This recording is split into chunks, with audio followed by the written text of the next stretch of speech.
नमस्कार दोस्तों, welcome back to global affair. Now बहुत लंबे समय के बाद मैं देख रहा हूँ जो वेस्टर्न मीडिया है वहाँ पे एक डर नजर आ रहा है वॉर का। उनको जेन्युइनली एक फियर है कि अब ये जो इवेंट हुआ है इसके बाद एक बड़ी वॉर हो सकती है। नाउ इंडिया ने अभी के लिए ईरान में जो रिसेंट बॉम्ब ब्लास्ट हुआ है, बाय द वे इसमें 100 से ऊपर लोग मारे जा चुके हैं और बहुत सारे लोग इंजर्ड हुए हैं। जो कर्मन एरिया है ईरान का, वहाँ पे ये बॉम्ब ब्लास्ट हुआ है। इंडिया ने कैटेगोरिकली ये कहा है कि हम शॉक है, ऐसा कैसे हो सकता है। कुछ लोग जो डेथ एनिवर्सरी को ऑब्जर्व करने के लिए एक जगह आए थे, उन निहत्थे लोगों को कोई कैसे मार सकता है। यहाँ पर आप देख पाएंगे इंडिया ने ये जो वर्ड यूज किया है, we are shock and saddened. India solidarity में खड़ा है with the people of Iran. और यहाँ पर आप देख पाओगे भारत के विदेश मंत्रालय है, उनके जो स्पोक्समैन है उन्होंने भी ट्वीट करी है, we are shock and saddened on the terrible bombing in Kerman city of Iran. अभी आपको दिखाऊंगा इस सिटी ऑफ करमन कहाँ पर है। At this difficult time, we express our solidarity with the government and the people of Iran. Our thoughts and prayer are with the families of victims and with the wounded. Now एक बार Karman city देख लेते हैं कहाँ पे है, उसके बाद मैं आपको बताऊंगा कि कासिम सुलेमानी इतना ज़्यादा सेंसिटिव टॉपिक क्यों है।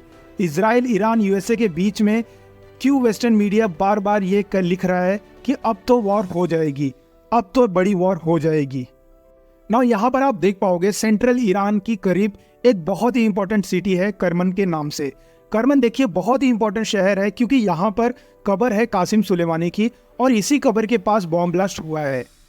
अब यहाँ पर आप कहेंगे कि लोग यहाँ पर इकट्ठा क्यों हुए थे और बॉम्ब ब्लास्ट यहाँ पर क्यों हुआ है। देखिए, लोग यहाँ पर इकट्ठा हुए थे कासिम सुलेमानी की जो डेथ एनिवर्सरी को ऑब्जर्व करने के लिए। कासिम सुलेमानी कौन था, इनके बारे में समझाता हूँ। ये आदमी जब जिंदा था ना, इसको लोग ओपनली कहते थे कि ये ईरान में सेकंड मोस्ट पावरफुल आदमी यही है। रीज़न इसका ये है क्योंकि ईरान के जो सुप्रीम लीडर है, डायरेक्टली उनका राइट हैंड आदमी इनको कहा जाता था। जो भी ईरान के सुप्रीम लीडर को कोई मुश्किल काम करना था या रिवोल्यूशनरी गार्ड से कोई मिशन कंडक्ट करवाना था इराक में या फिर आप कह लीजिए कोई और जगह पे, वो सारे काम देखते थे कासिम सुलेमानी। और कासिम सुलेमानी लंबे समय से इजराइल और यूएसए के टारगेट में थे और 3 जनवरी 2020 को यूएसए ने कासिम सुलेमानी को मारने का फैसला कर लिया। जी हाँ, 3 जनवरी को, और आज आपको पता होगा 4 जनवरी है। तो कल के दिन लोग 3 जनवरी को कासिम सुलेमानी को इनकी जो डेथ एनिवर्सरी है उसको ऑब्जर्व करने के लिए इकट्ठा हुए थे इनके कब्र के पास। नाउ वैसे मैं आपको बता दूं कासिम सुलेमानी को मारा कैसे गया था। सुलेमानी इराक में था, ये अपने लोगों के साथ एक गाड़ी में ट्रेवल कर रहा था। यहाँ पर आप देख पाओगे ये फोटो, इस कार में कासिम सुलेमानी भी था और इसी कार पे एक मिसाइल दागा यूएसए के एक ड्रोन ने। और उसके बाद यहाँ आप देख पाओगे कोई भी ह्यूमन बॉडी प्रॉपर एक शेप में नहीं बची। सुलेमानी इंस्टेंटली मारा गया। ये ईरान के लिए बहुत बड़ा झटका था, उनका सेकंड मोस्ट पावरफुल आदमी मारा जा चुका था। और उसके बाद जो इमेजेस आई थी ना ईरान से, वो एब्सोल्युटली शॉकिंग थी ना। इधर आप देख पाओगे 2020 की ये वीडियो है ईरान की। जो सुप्रीम लीडर है अयतुल्ला अली, ये इनके जो प्रेसिडेंट से भी ऊपर जो पोस्ट होती है सुप्रीम लीडर, ये वो है। वो इस तरीके से रोए थे, आप देख पाओगे। एक बहुत ही कम देखने को मिलता है ऐसा। और ईरान के जो सुप्रीम लीडर है को बिल्कुल अलग रखा जाता है मीडिया से, और उसके बावजूद ये इस तरीके से रोते हुए दिखे, इट इज़ वेरी रेयर। और ना सिर्फ ईरान के सुप्रीम लीडर, जो इनके रिवोल्यूशनरी गार्ड के स्पोक्समैन थे वो भी रो पड़े। मतलब वीडियो है इनकी इंटरव्यू के दौरान, इनके आंखों से आंसू आ गए थे और पूरा कंट्री यहाँ इकट्ठा हो गया था और पूरे इस्लामिक वर्ल्ड को इसका इम्पैक्ट महसूस हुआ था। कासिम सुलेमानी की मौत एक बहुत बड़ा जियोपॉलिटिकल इवेंट था और कासिम सुलेमानी के मरने के बाद ईरान की सरकार ने यह भी कहा था कि ये यूएसए से बदला लेंगे, डोनाल्ड ट्रंप को टारगेट करेंगे, क्योंकि उस टाइम यूएसए के प्रेसिडेंट डोनाल्ड ट्रंप थे। हालांकि यूएसए के बाद ईरान कुछ कर नहीं पाया ज़्यादा यहाँ पे, बहुत ज़्यादा नुकसान यूएसए को नहीं पहुँचा पाया ईरान।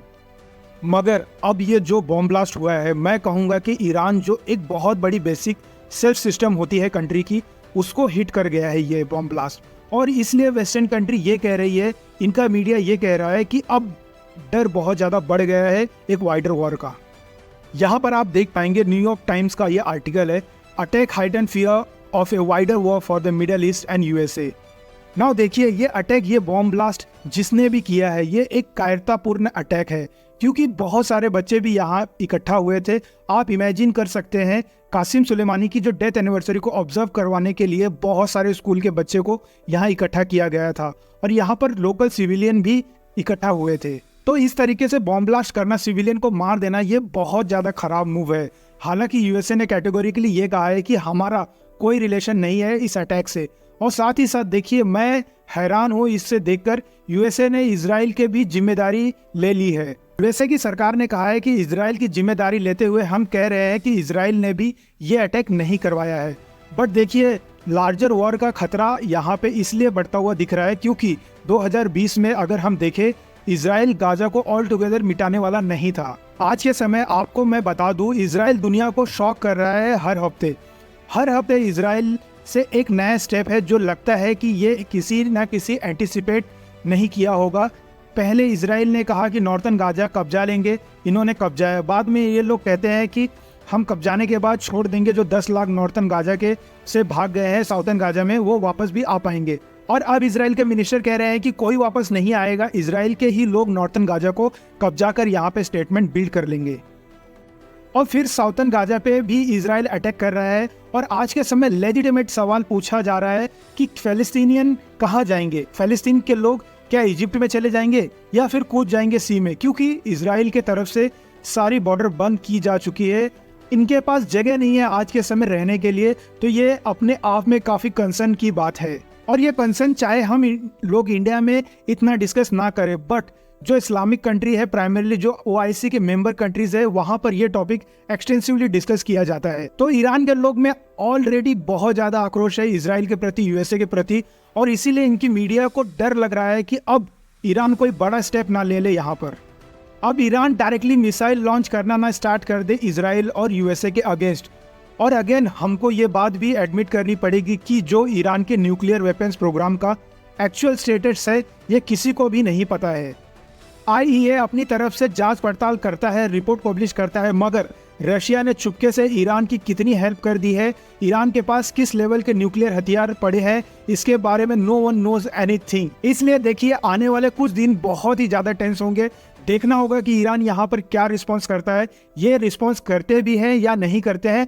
बट मेरे हिसाब से ईरान कुछ ना कुछ करने की कोशिश जरूर करेगा, और उस कोशिश में इंडिया को फिर से डिसाइड करना पड़ेगा क्या हम ईरान के साइड खड़े हैं या फिर इजराइल के साइड। वैसे मैं यहाँ आपसे जानना चाहूँगा, इस पर्टिकुलर केस में डू यू सपोर्ट इजराइल या ईरान? कमेंट सेक्शन में लिखिएगा अपना ओपिनियन। इससे रिलेटेड कोई भी अपडेट आती है तो उस पर मैं वीडियो जरूर लाऊं। बने रहिए मेरे चैनल पे। Thank you for watching.